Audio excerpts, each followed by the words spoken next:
Hello everybody and welcome to Mother Rabbit's Kitchen. Today it's a weeknight. We're going simple. We're doing pizza night. Pizza and garlic knots.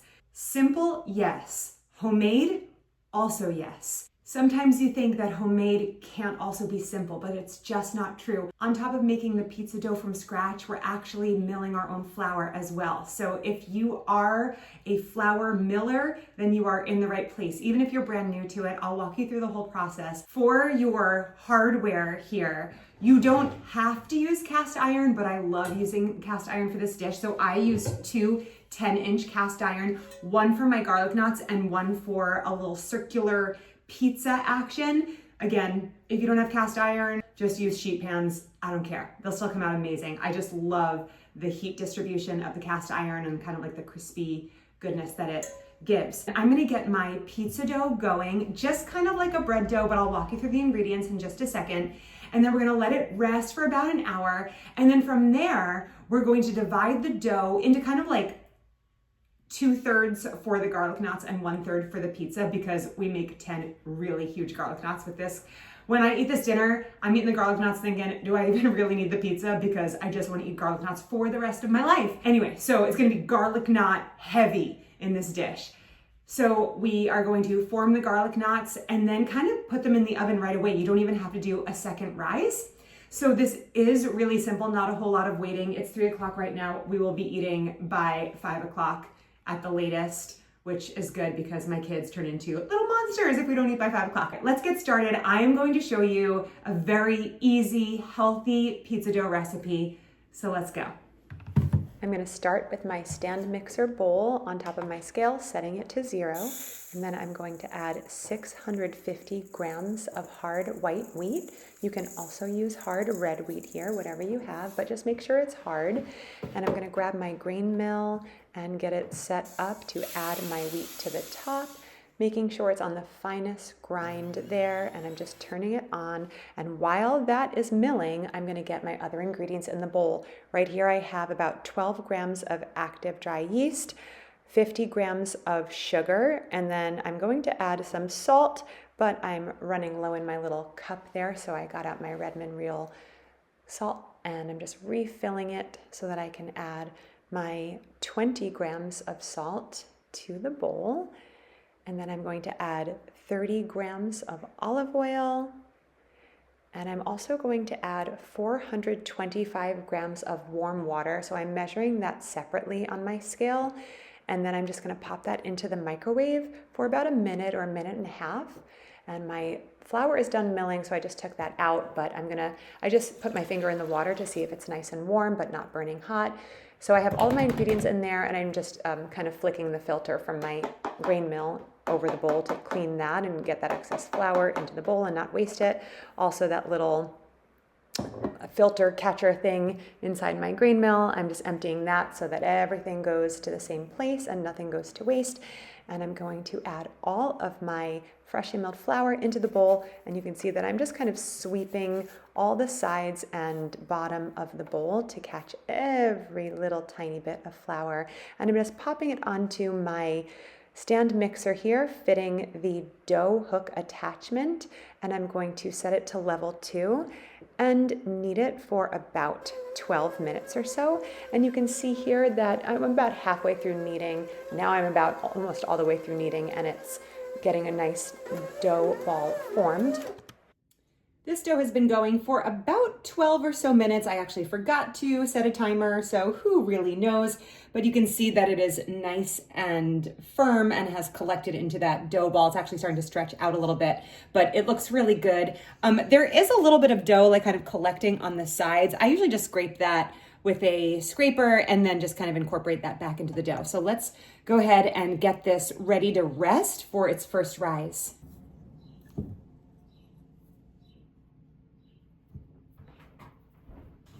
So these little bits that kind of stuck to the sides, I usually just take this flexible bench scraper here and kind of scrape down and gather everything.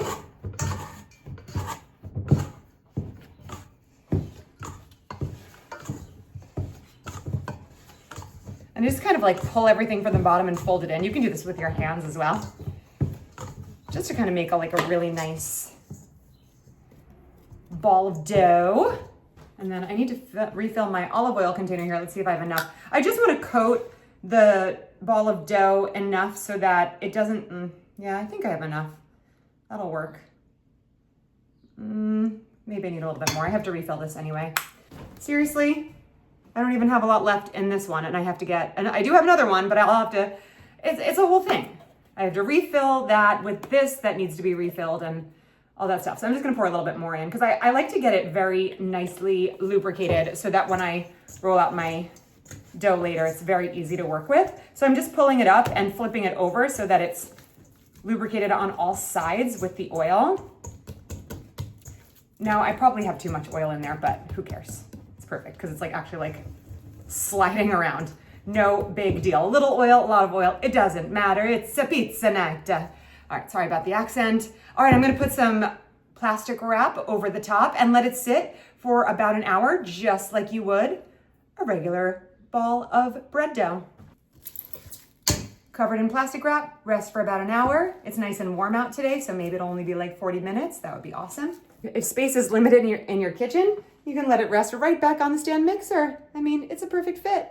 I'm telling you, this is like the easiest from scratch dinner you'll ever make because these are the rest of the ingredients we'll need. Do you see this table? There's like nothing on here. The star is the dough and also the garlic. It's just so good. So we've got our dough resting and rising, and I just want to show you what else we need. So for pizza, what do you need? Sauce and cheese. Of course, you can put whatever toppings you want on it, but I don't get crazy with toppings on pizza. It's so delicious, just all natural. So I just thawed this pizza sauce that I had made. What I usually do is grab a Dutch oven once in a while, and I just fill it with canned tomatoes or canned tomato puree or whatever you want.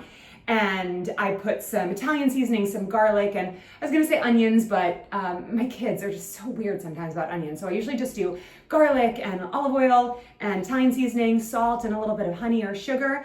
And I just simmer that for a little bit and use whatever I want from that pot for whatever I'm making that day or that week. And then the rest I portion out into these pint containers and pop in the freezer. Now, for this situation, you could make 2 pizzas out of this, and then you're gonna, if you do 2 pizzas instead of pizza and garlic knots, you're gonna want this whole pint of sauce for both pizzas. But you don't need this whole thing for what we're doing tonight, which is garlic knots and 1 pizza.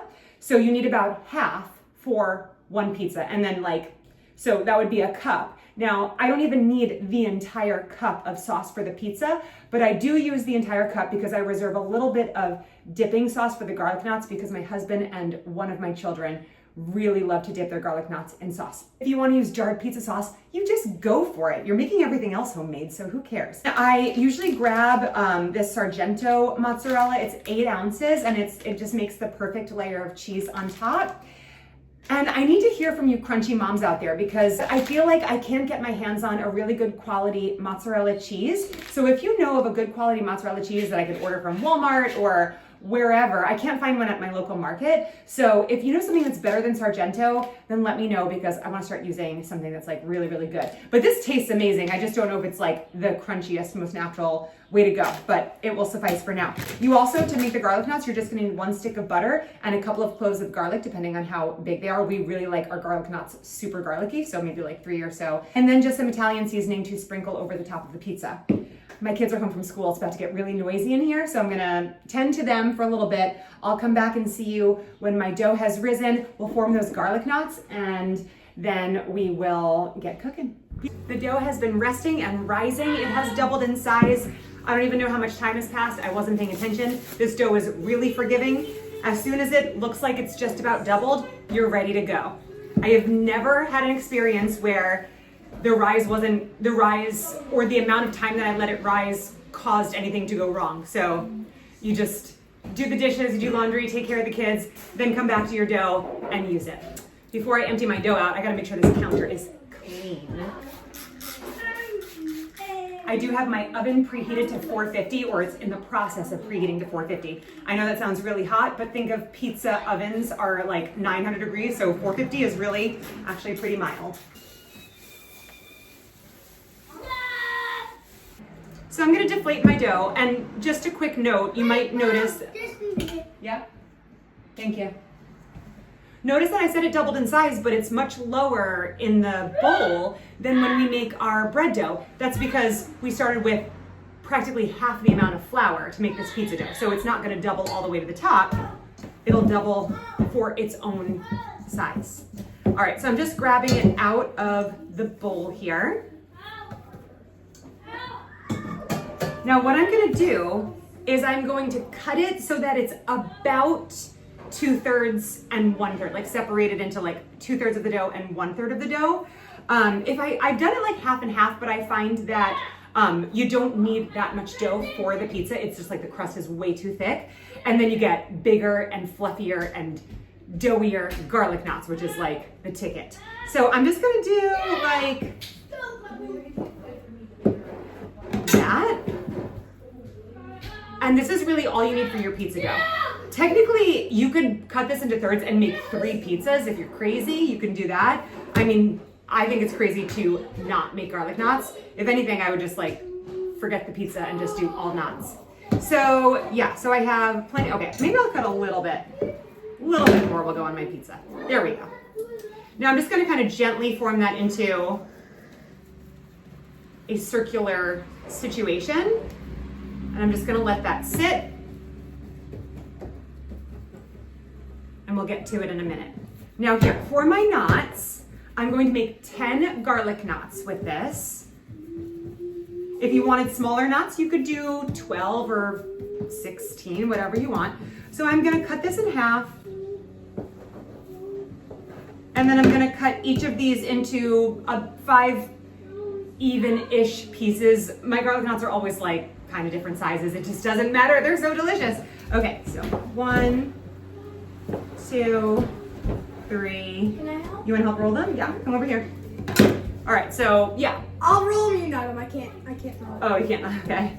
Hold on. Did you wash your hands? Okay, bye-bye. 1, 2, 3, 4, 5. And then if you notice like this one looks really big and this one looks really small, just take a piece off of the big one and put it on the end of the small one. And that's it.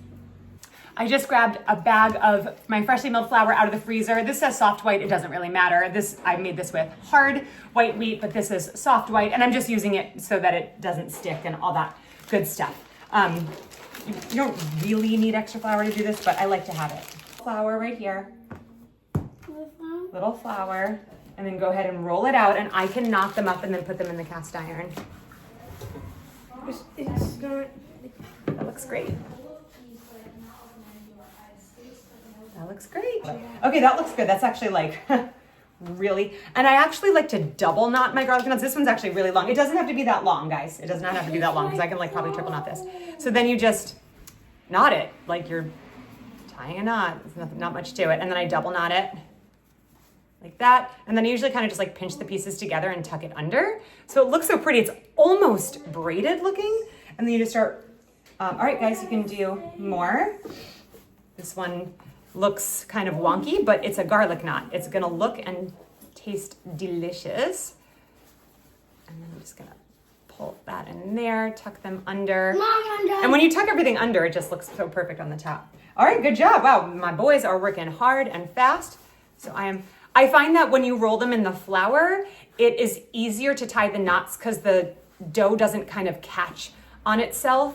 It just makes the dough not stick to itself while you're working with it. So, do you guys need here? You guys need more flour because, guys, hold on.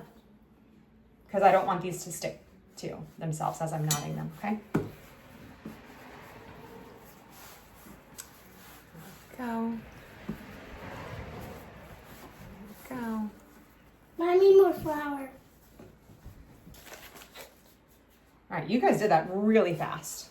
Do you want to try to knot one? I'll try. Just try it. So, bang.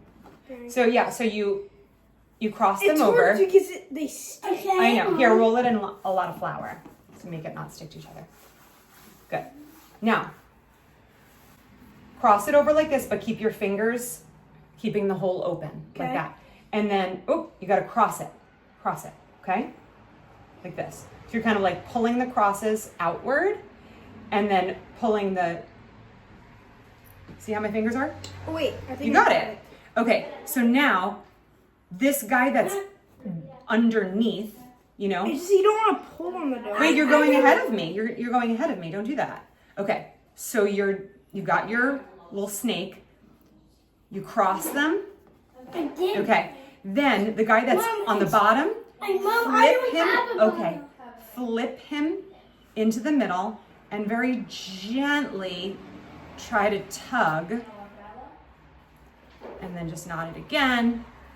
Well, I'm not going to be able to knot it again. That's okay. You don't have to knot it again. How's that? Okay, that looks great. And then you just try to get a little bit tighter, and then you actually can knot it again like this. And then just kind of like pinch and tuck it. Any way you do it, it works. Okay, you wanna try another one? That looks great, Cam. How do you cross it? Mom, how do you cross it? You're doing a great job. Here, you did it. Hold on. Yeah, you did it. Here, I'm gonna do it with your hands. Okay, ready? So, put it in here. Put your hands like this, like that. Okay. So you're gonna cross them like that, and you're gonna like that. Okay. And then this guy's gonna go inside, and then you're just gonna kind of pull it gently so that it doesn't break. And then you just... Yeah, and then tie it again. Here, you gotta tie it again. So this one goes through the How's hole. this? That looks great. That does not look like the rest, but I... It's okay. I usually do like the pinched side. I usually kind of tuck it under, and I let this side go outward. Oh, so it does look... Yeah, so like there's like a pretty side and a not so pretty side. So I'm gonna just do this last one. Don't step it like that. I mean, you could even like keep knotting it. It just doesn't really matter. It just, what's good about these knots is, what's good about like the process is you want to create the tension in the dough, because that's what helps the knots be so chewy and kind of pull apart. So these are ready to go into the oven, but I am going to hold off just a second because I actually want to show you how to form the pizza dough. So I'm just going to let the knots sit on the stove for just a second. Oh, can I form the pizza too?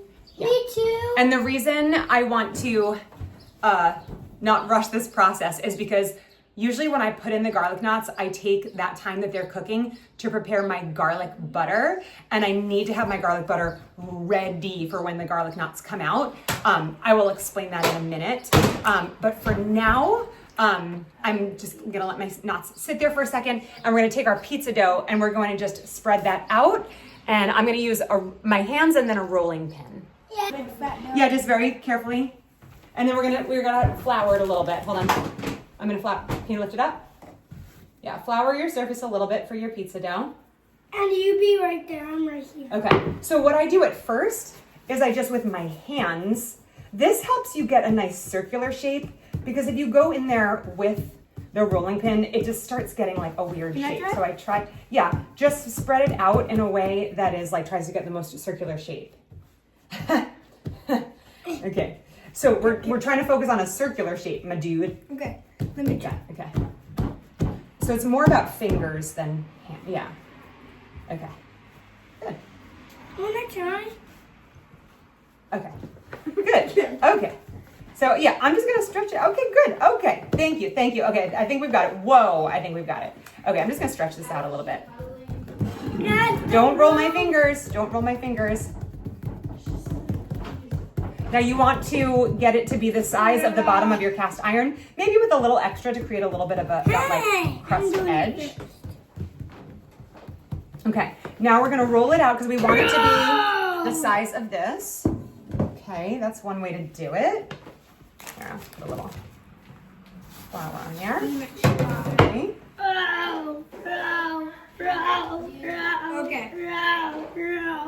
Okay, that's good. Now let Andy. He has a different angle. So remember, we don't want it to get too flat. Look at the size of this. We don't want it to get much bigger than that. Okay. That actually looks really good, and I'll show you. Because if we bring our pan over here,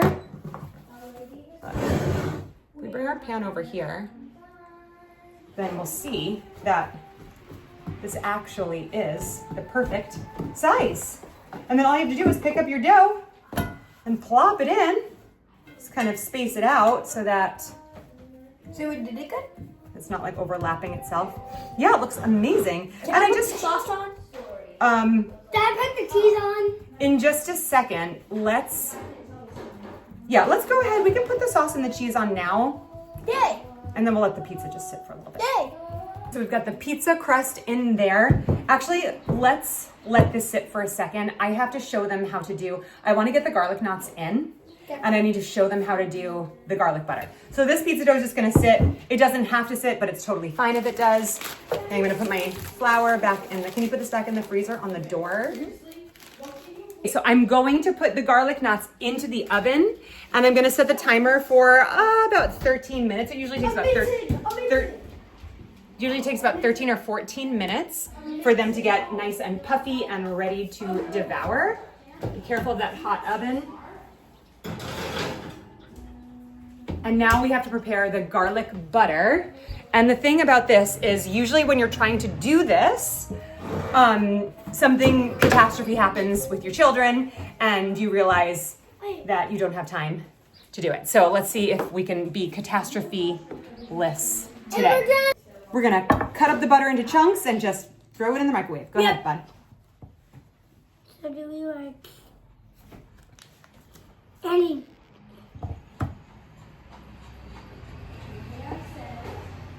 Mom, Just here, let me do it. Just go as quickly as you can, bud, because Trying. this is a timed situation.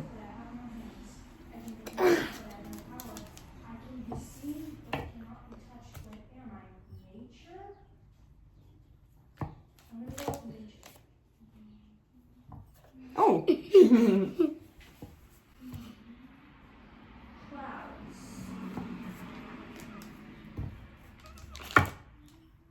All right, you're just gonna give up on that last one? No. I'm just gonna pop this in the microwave for about 30 seconds to a minute. So do you know how to do this? You press down. That helps loosen the cloves. Yeah, okay. So you see how there's paper all around this garlic? It's very hard to peel off the way it is. There are two ways to do it. You could kind of like rub it in between your fingers and that helps loosen it. But there's another way where you hold the side of the knife. I've done that. Okay. And then you press it. Yeah, so you have to hold the side of the knife. Okay. And then with the bottom of your hand, not your fingers. I want Make to sure that knife try. is. No, you have to, like that. There you go. Okay, that's good.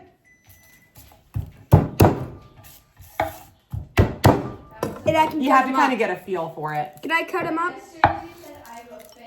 Yeah, you can put them up. You cry. Okay.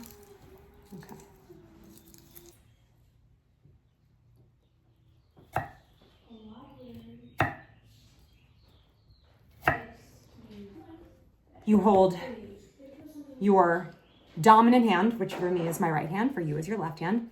You grip the knife hard. You don't put your finger over the top. That makes it unstable. You grip it hard with your fist, but the bulk of your hand should be on top of the knife, not around it, on top of it. Your garlic clove should be positioned on the cutting board so that it's not wiggling around too much, that it's not wobbling around. Your non-dominant hands, which for me would be my left hand, I'm gonna tuck my thumb behind. You see how my thumb, you never put your thumb in front because that'll get sliced off. And you put your fingers straight up and down, not like this. Like this, you'll slice your fingers off, okay? Straight up and down, so it's just your fingertips doing it. And then with your thumb tucked behind, nice, smooth, thin slices. When it gets to the point where you feel like you don't have a good grip on the garlic anymore, you just flip it up like that and get a good, and then you always move your hand out of the way where you get to the point where you feel like you might slice your fingers off. Okay, I'm gonna make sure that hand is away from my cutting board. You see how I just kind of pull my hand away? At this point, your garlic is sliced and you want to mince it. So you just go over and over and over. Now keep in mind that this garlic is only going to be about half cooked. It's like half raw and half cooked. We don't actually cook the garlic on the stove or anything like that. We just mix it with the melted butter and then we brush it onto the garlic knots while they're still super hot in a very hot pan. That's where the cast iron comes in handy as well.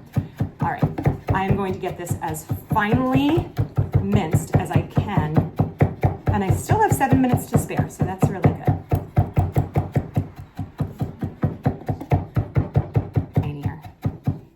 Okay, I'm gonna grab my bowl of butter out of the microwave.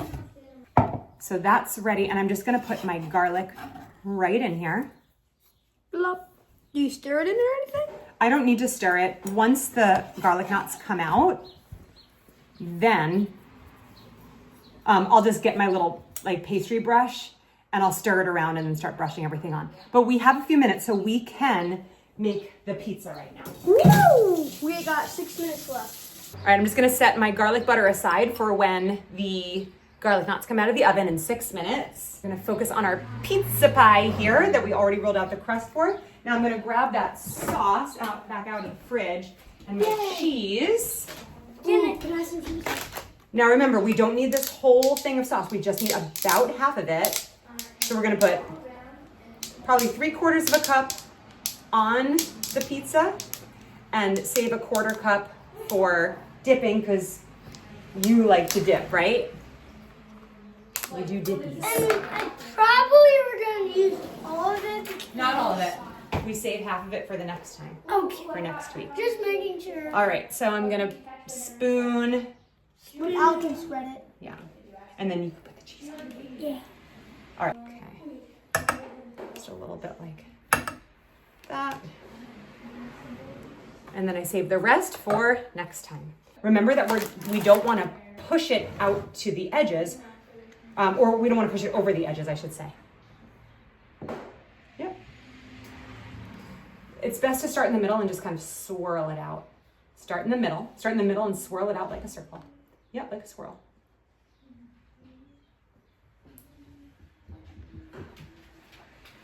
Good. Pizza doesn't have to be perfect. It will still taste perfect. All right, that looks really good. And you can dump this right in the middle carefully.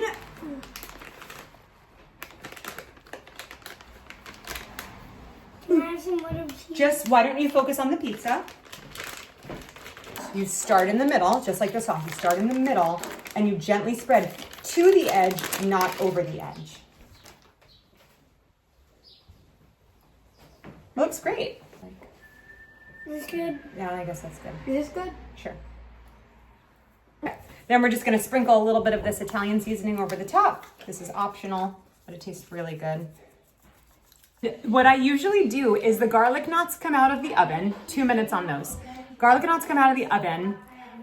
I brush those immediately with the garlic butter because the hot cast iron pan and the hot garlic knots actually semi-cooks the garlic. So you still get a little bit of that raw, like that delicious raw garlic taste, but it's not as sharp as it would be if it were like fully raw. So it does cook it somewhat. After I brush the garlic knots, what I do is I throw my pizza in the oven whilst we feast on those knots at the dinner table. So it's kind of like first course garlic knots, second course pizza. And when I put the pizza in, I'm gonna keep it in that 450 oven. And that usually goes between 10 and 13 minutes. I'll probably put it on for like 11 minutes or something like that and then just go check on it. And that gives us time to devour the garlic knots at the table and just enjoy some family time together. And then I hear the stove go off and that means it's pizza time. So okay, I've got less than a minute on those garlic knots, so let me position you over there so you can see how I do that part. Okay, Look at that. Let me will scratch his back after dinner. Golden brown and delicious. Yeah. So I'm just gonna take my Let's scratch his back melted after butter dinner. and garlic that we just minced up, stirring it a little bit with my pastry brush, and I'm just gonna go ahead and liberally, now listen, do you hear that sizzle? That is what you want. Super scorching hot pan and hot knots. Mom, make sure you don't get garlic on mine. I'm just gonna put it evenly over everything because this is for a video, so I wanna make it look normal, not like my kids are picky. I don't want garlic. Then you don't have to eat it. No, I don't want garlic. And I don't want And I just keep brushing and brushing and brushing until all of the garlic butter is gone. And if you have picky eaters like me, you can try to be strategic about brushing some of them with like mostly the butter mixture and less of the garlic mixture. I just didn't feel like being an accommodating mom tonight. I just wanted to do all garlic all the time. And that looks so gorgeous and delicious. It smells good. It sounds good. And make sure you taste so good. I'm about to bring those garlic knots to the table, but before I do, I'm gonna throw in my pizza and set my oven timer for about, 11 minutes, 12 minutes.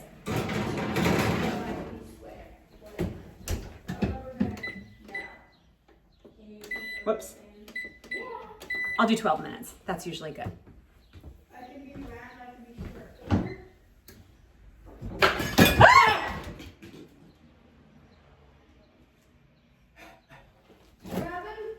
Oreo happened. Oreo just jumped through the window. Over the window. He jumped through the window.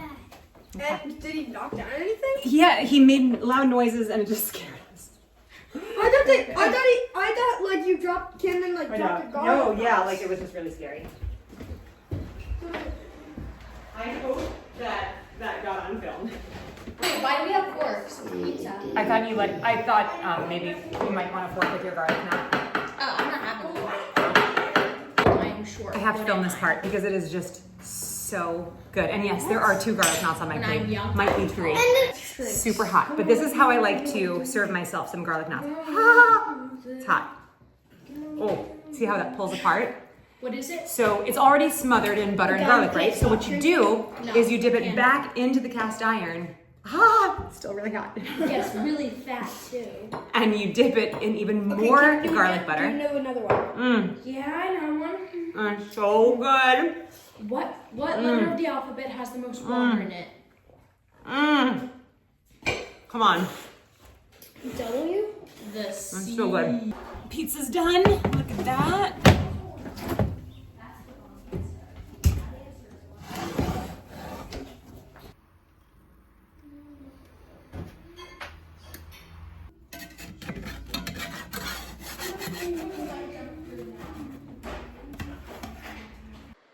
Now I'm just going to slice the pizza into 8 slices and serve them to my family. And I love that we can enjoy the garlic knots really hot as a little appetizer while the pizza is cooking in the oven. It kind of feels like we're at a restaurant, but it's better than a restaurant because first of all, it is so much cheaper, but it's so much better for you because everything is homemade and we're making it with freshly milled flour, which is 100% whole grain and just has so many nutrients. It's just one of the best things you can eat. Thank you so much for watching. I hope you make it. I hope you enjoy it. And I'll see you next time.